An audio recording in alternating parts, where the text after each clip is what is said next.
Prologue, the last signal. They called it Event Horizon 12, a deep space telescope stationed at the edge of Saturn's shadow meant to scan dark energy pulses from the distant corners of the universe. But on day 731, it sent a message back to Earth. One sentence. We saw a star blink.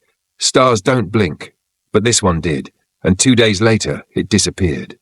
Chapter 1, Mission Vesper. They sent a crew, 3 people, 1 AI, and the most advanced vessel humanity had ever built, Vesper. Captain Mara Keen, decorated war pilot turned explorer. Dr. Luke Tran, astrophysicist skeptic. Alin Vega, signal specialist and cryptographer. ELAI, emotion-learned artificial intelligence.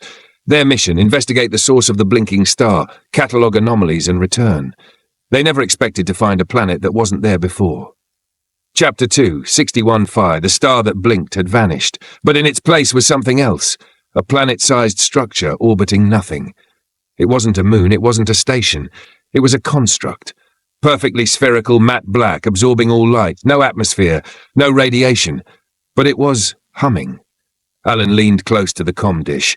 The signal from the structure wasn't random. It was a song.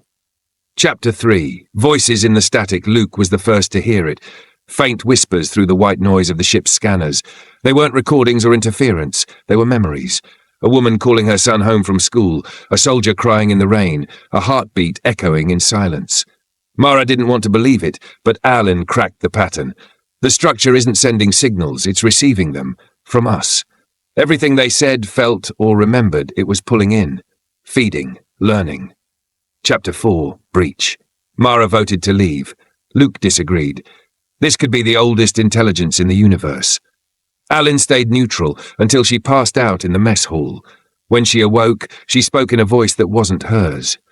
"Return the light," it said through her lips. "You carry what was lost." Vesper's external lights turned themselves on. A thin beam stretched from the structure to the hull, and the stars around them began to shift. They weren't in the same part of the galaxy anymore. Time wasn't moving forward. It was looping. Chapter 5, the archivist, ELAI, spoke for the first time without being asked. They are not gods. They are recorders, a civilization so ancient they burned themselves into quantum fabric, an echo library. The sphere was a cosmic archive. It didn't store files, it stored souls, specifically the last thoughts of dying civilizations. Mara realized what it meant. The blinking star was a test, a bait, to see if anyone would come, to see what kind of species we were. And now they were being judged. Chapter 6, Judgment. The whispers turned into screams, a flood of human suffering, mistakes, wars, all pouring through the ship's systems. Vesper groaned under the weight of memory. Luke tried to overload the engines. He vanished in a burst of light, no body left. Alan begged Mara to shut down life support to keep their emotions from being read. But Mara did something else. She walked to the external bay and opened the doors. Chapter 7, The Gift.